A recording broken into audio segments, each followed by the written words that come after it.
Our next topic is, are you going to tolerate your partner if he or she is failing? Ang pinakamahalaga, number 1, sa akin, never leave your partner. Dun sa panahong nasa low siya. You should support your partner. Mas kailangan kanya dun sa panahong nandun siya sa pinakamababa.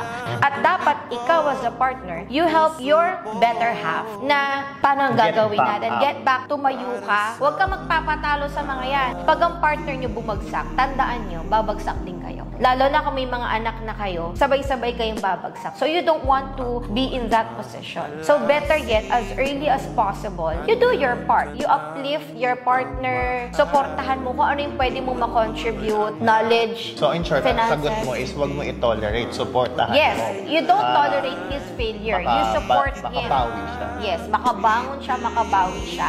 At mas maging maganda pa yung relationship nyo. Diba? Kasi mararamdaman ng partner mo yun. I think one way or another, your partner will feel na, itong babaeng to. She's there. the right one for me. She's always there. Ako proud ako. Sa tingin ko even if sinasabi niya yun sa akin or hindi, I'm doing my part.